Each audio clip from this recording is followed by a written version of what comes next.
Hey guys, this is IntroducingEmy and we're back with another 100 Days of Making Comics. I've kind of been out sick for a while, just like taking care of myself, and I did a lot of work off camera. I probably did like 6 episodes worth of redos here, so I actually can't really remember which one I left off on, so I'm just going to show at least the last one that I remember working on camera, which was this page, which is 155, and this is what it looks like now, and that's what it used to look like. So kind of a major redo. Page is much bigger now. By the way, if you want to like take time for yourself to look over these redos, they're all on Trying Human First Tries, which is like firsttries.tryinghuman.com, something like that. You can find the link on tryinghuman.com anyway. Then I did this page, which is the one right after it. That's the old version. Basically, like, I'm just trying to make their expressions a lot bigger. They're kind of boring in the old version, which is my fault. I was a beginner, so they're kind of lame poses, lame body language and stuff. So just trying to make them like a lot more expressive. Yeah. Oh, and I also, yeah, I added like the circuit so you can actually see it one more time before he transforms, and I also added kind of like an effect for the transformation, which I may or may not include on future pages. And then this page. So I know it looks like there's more text in the old version. There really isn't. It's just once I retype it all and reset the typeface I think is still the same, but like the size and just the way it's done, it looks smaller, but it actually is bigger in print because the old pages are really small. It's hard to explain, but anyway, I also this page was easier because I got to reuse a panel from volume 1, so kind of saved some time on backgrounds and everything. But yeah, now Kwaski's actually like more in Gracil's face asking for the favor and everything, so yeah, a lot nicer now. Okay, so now I'm actually working on the last page of this scene where they go to eat the cow. And I was sitting here getting ready to record, and I think what I'm actually going to do is reverse this bottom panel here so that the splatter effect of the frame goes that way. And the reason I want to do that is so that it kind of like leads off for the final part here, because this is the end of the scene.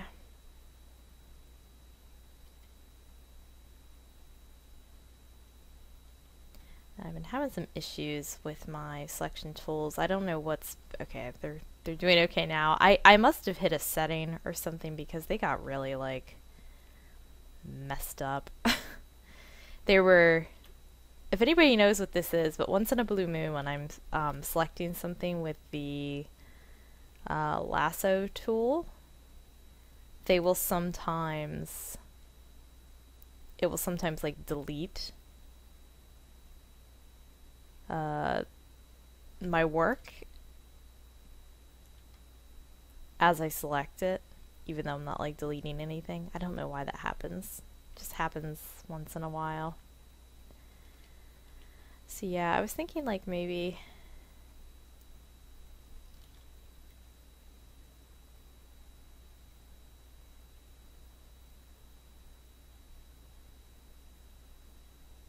something like this.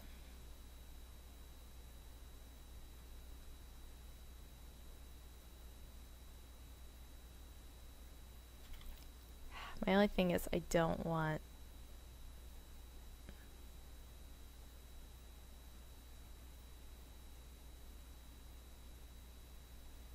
I don't want Gracillus's wing to get cut off.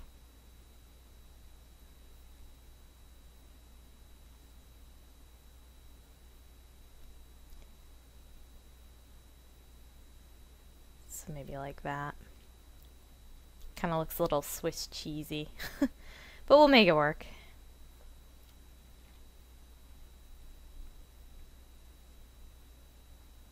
And I think I'm actually just gonna fluff the bottom here.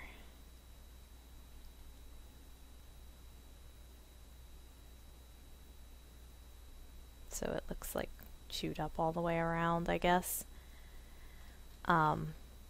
This was actually something I wanted to do on the original page that wasn't in the original. There are like these tracks in the grass showing them just sort of like where the reptoids ran off into the darkness to eat the cow.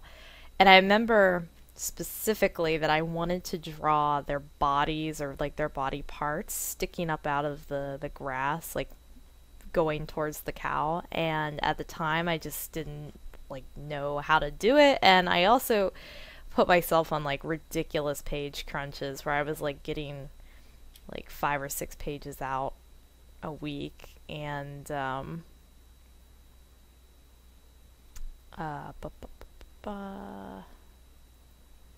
I didn't like give myself a lot of time to work through page issues and things like that. So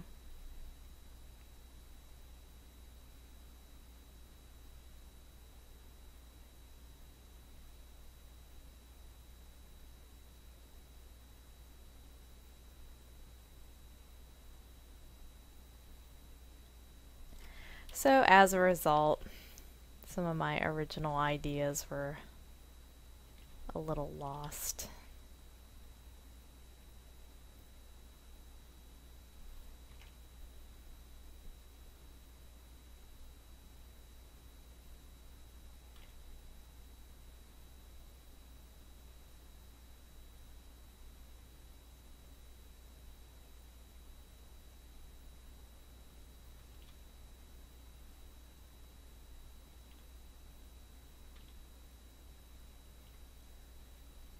I think that looks okay.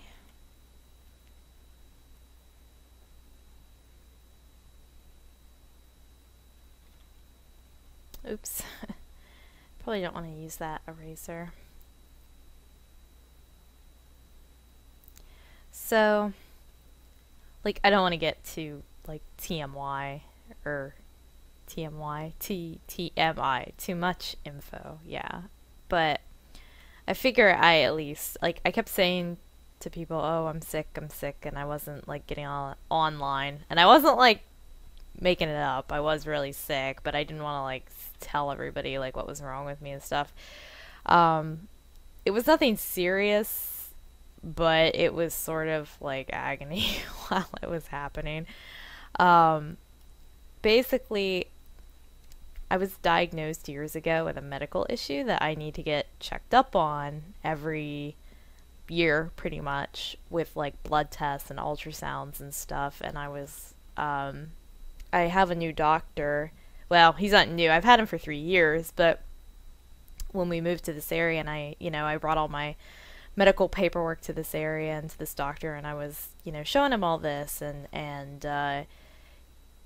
he was like, I was telling him, I need to get all these tests done to check on all this stuff, and he looked at me and he said, you don't really look like somebody who has this disorder. And I said, I know, I hear that all the time, but this is what I was told, and I do have some of the symptoms of this particular disorder, but not some of the more obvious common ones. And I always thought it was strange too that I didn't have those symptoms, like, but I just wanted to, do what why is that not going up into that? What am I?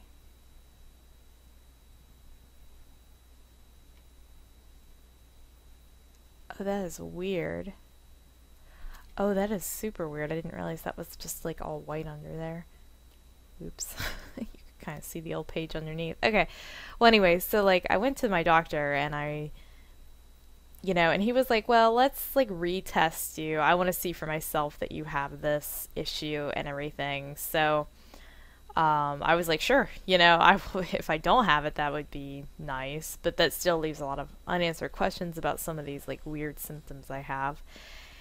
And so I got retested. Long story short, I didn't have this problem that they thought I did. And it just turns out that something, either they tested me too quickly or at the wrong time, or I don't know. I didn't get an exact clear answer from my old physician about what went wrong. But luckily the treatments that I was on were not like super invasive and didn't like change my body chemistry or like hurt me in any way, but it just kind of was like, ugh.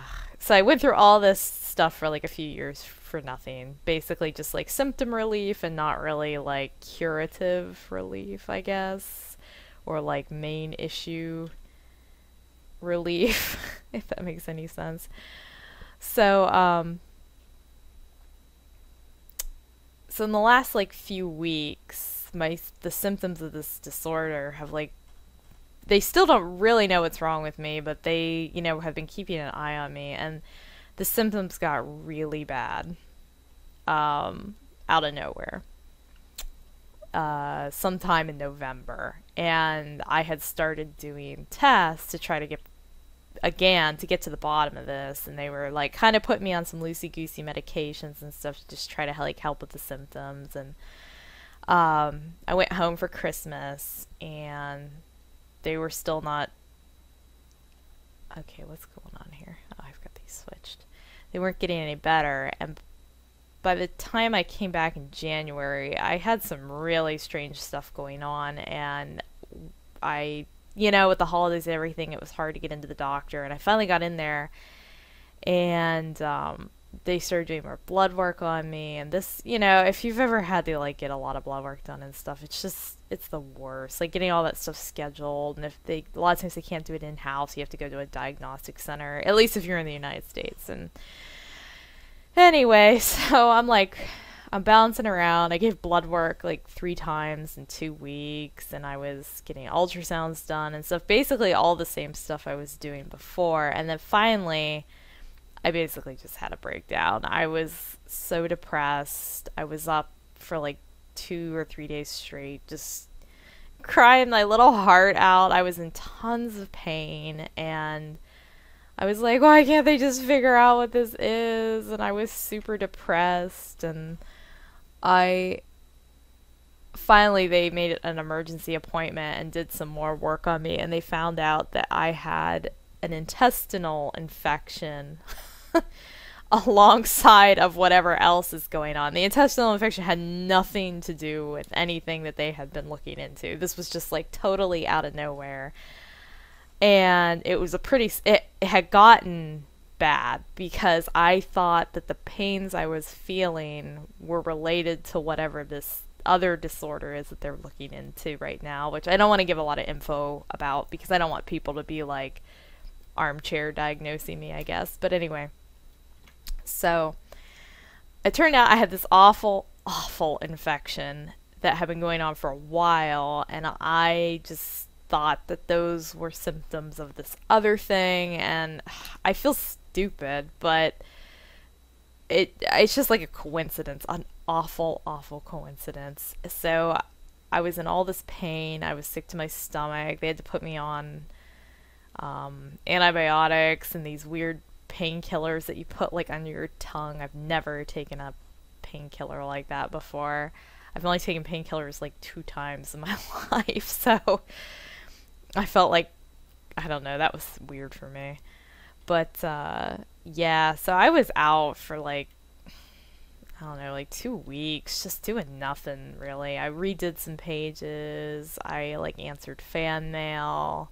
But I didn't even really go online. I didn't look at fan art for Trying Human, which makes me feel like trash. And oh god, just not a great way to start the new year.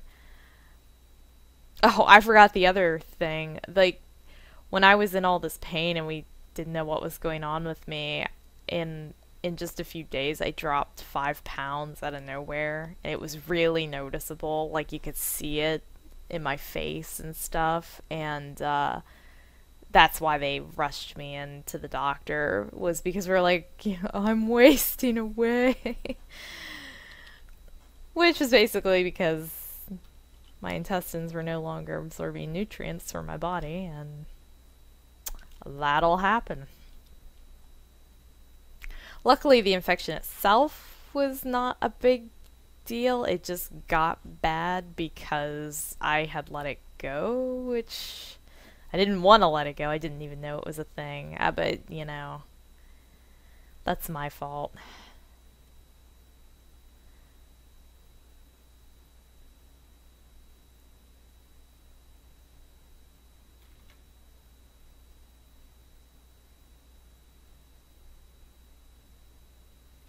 But the nice thing is it was nice to have something wrong with me that I could like go into the doctors, and they were like, yes, this is exactly that, and we know exactly how to treat it and make it stop. And that was the nice silver lining. But when you don't feel well, man, when there's like stuff really wrong with your body, it's amazing like how much it throws your brain chemistry off, especially if you've already got like depression or anxiety or um, whatever. It's just amazing how your brain like responds to not feeling good. Like when you're tired and you're like grumpy. You're just like, leave me alone, I'm tired and I want to go to sleep. And you just get mad at people for like no reason. Or Dave, when he gets hungry, he gets irritated. I think they have a term for that. I think it's called hangry, where you're like hungry and angry because you're hungry. But anyway, yeah, so like when I got I'm an anxious person, but I'm not a depressed person. I've had some depression type symptoms, like when people, pass away. You get into like, I've had lots of people, die in my life and stuff, and you get in your moments of mourning or whatever. But I've never just had like a sadness for no reason. If that makes sense. Not saying that people like get depression and it doesn't have a reason or whatever, but I just like I got depressed, like really, really depressed out of nowhere, and it's amazing like how quickly your body just, if you're in pain, your brain just starts to tailspin. It's like, well, we're dying. Time to be sad. So I was like super depressed out of nowhere, and I kept saying to Dave, I feel so sad and I don't know what's wrong with me. And oh man. It's such a relief though, gosh, when you get to the bottom of it and you like know like where some of your sadness is coming from, or your pains, your aches.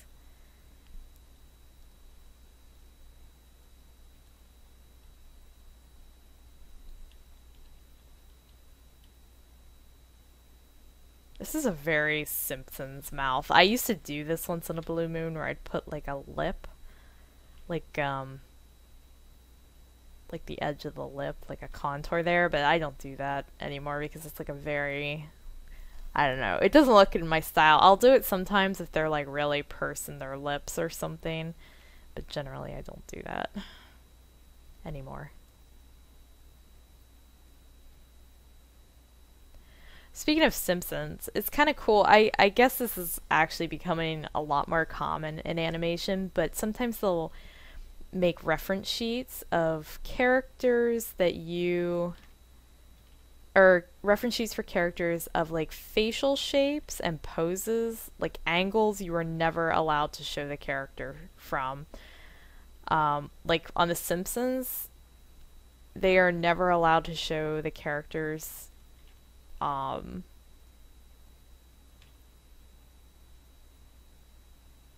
from the front, like dead on, anymore. I forget what season that took effect, but they can only do it for like extremely extenuating circumstances. I remember also in the movie Ice Age, with the especially the sloth character, Sid, I think was his name, and also future sloths. They could only show him from like certain angles, or else his appearance, his silhouettes like really broke down a lot because his model is so unusual looking. And so they had like reference sheets for the animators of things they weren't allowed to show him doing. Or that sounds bad. Things that or angles he couldn't be shot from. Like I think it was like straight above or straight behind or something like that. He had like a particular angle. But I kind of need to have those things with my characters, like certain things that I can never, certain angles that I can never draw certain characters from. Because they just don't look very good.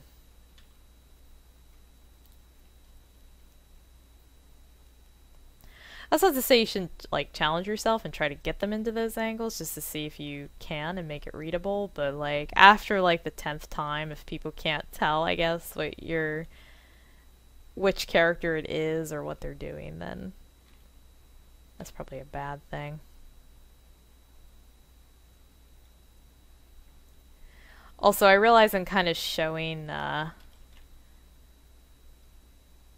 showing all their, like, mouths from the same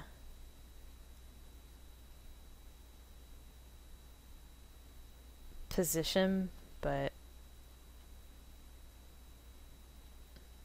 I'm the boss and I get to do that.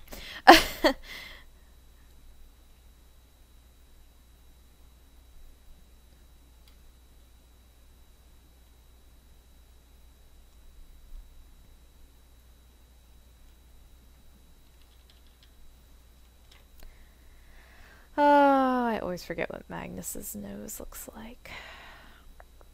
That's what I get for not drawing him that much. Up, there we go. Big fat nose.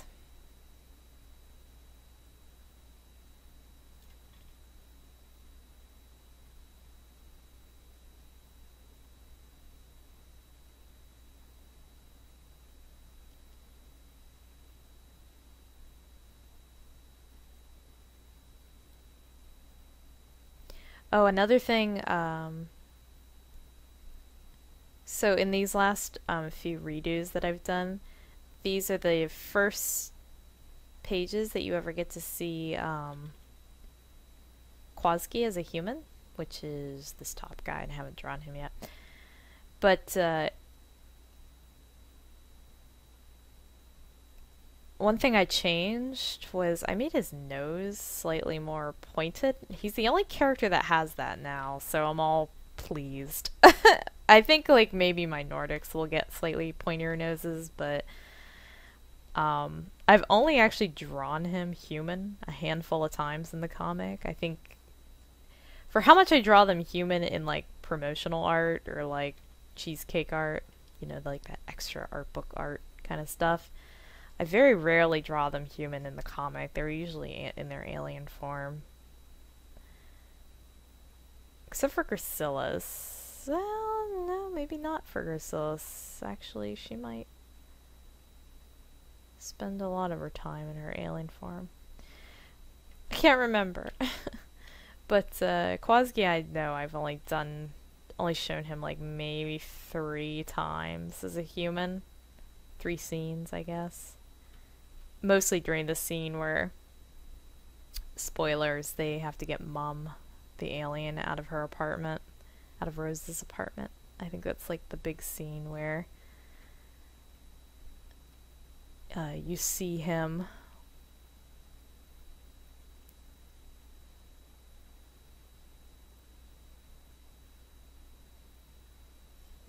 human a lot.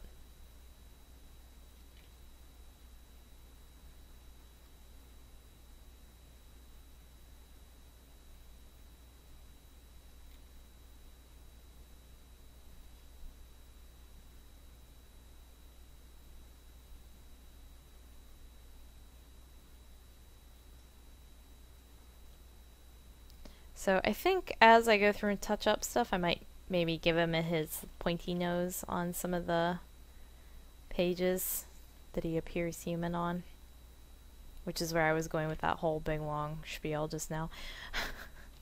I get to drawing, and then I kind of forget what I was talking about, so. So yeah, he now has a slightly pointy nose.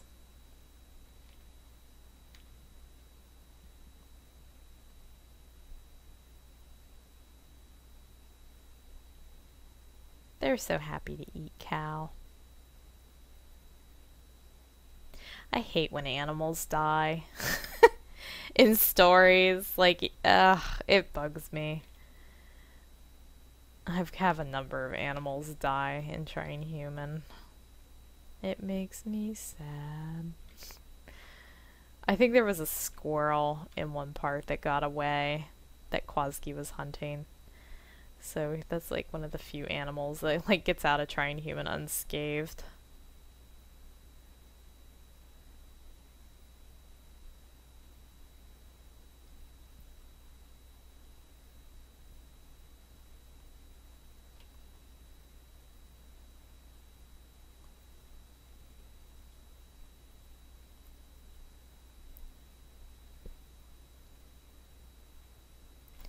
I know a lot of folks don't like, they're like me, they don't like it when animals die in stories, but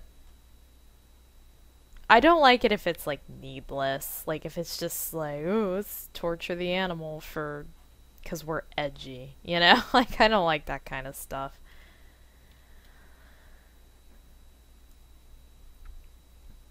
But like, I don't mind it if it's supposed to further the plot or be symbolic or for food, like if a character is like hunting in a movie or whatever, you know.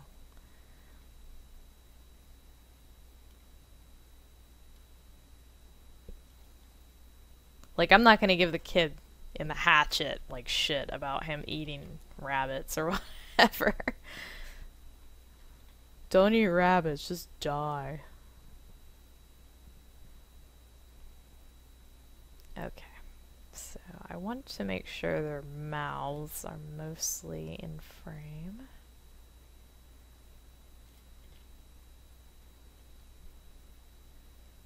Like, you know, some animal deaths that like really friggin' bothered me, and I'm sure it was supposed to really bother me, was, I'm trying to think of the name of it. I think it's a German film and book, and it's about a woman who goes and stays in a cabin out in the woods, and spoilers, she ends up becoming trapped there by an invisible force field that like takes up like 10 or 20 square miles around the property.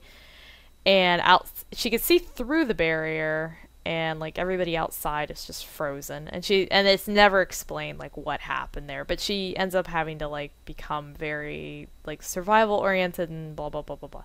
Okay, so but there's she like you know, she finds a cow and she finds some other animals that are living inside the barrier that she's using to survive. And in particular, I remember there was like a cat, a mama cat and a baby cat or something, and I think the kitten died, and I was just like, no. I think the winter was really harsh or something, and it was either that or the adult cat, but it like really, it bugged me. It bugged me big time. My sadness was immense.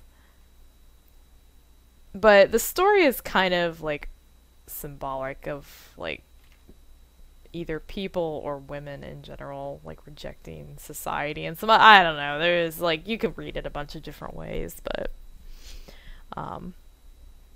spoilers, at the end she's like, she goes out and like hikes around these mountains and stuff to survive, and she ends up like bumping into a oh, you know what would help here?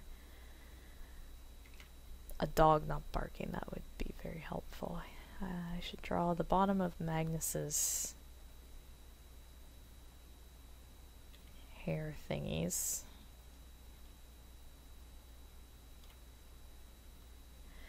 But in the story, she ends up like hiking all around these mountains and stuff, and I think she has a dog. Or she finds a dog, or I don't know, something like that. Or maybe it was a cow. I know she had a cow. I think she had a dog too, but she ends up hiking all over these mountains trying to survive and stuff, and I think she spent like all winter cooped up, and she finally gets up there and she runs into a person, and she hasn't seen a person in like forever. And he either kills her dog or her cow. He kills one of her animals, and she just shoots the guy, like, and resigns herself to just being alone forever. But like, bitch was hardcore. I mean, she said fuck that guy. So actually, there's too much black here, so I'm actually gonna do an inner glow on these panels. And I just realized this episode is going a little long, but that's okay.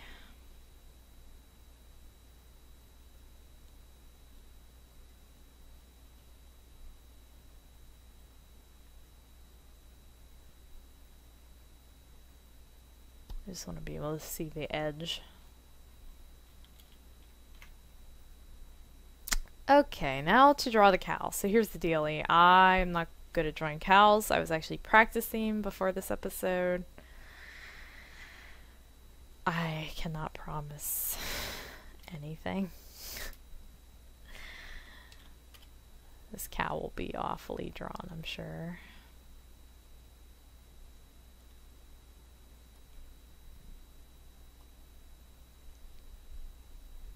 Maybe what I'll do here is I'll actually pause the episode or make a new episode or something and go get cow references and then start the episode back up with skill and references. Yeah, I think I'll do that. Okay, so I'm going to stop the video here and I'm going to go get my references and I'll be right back.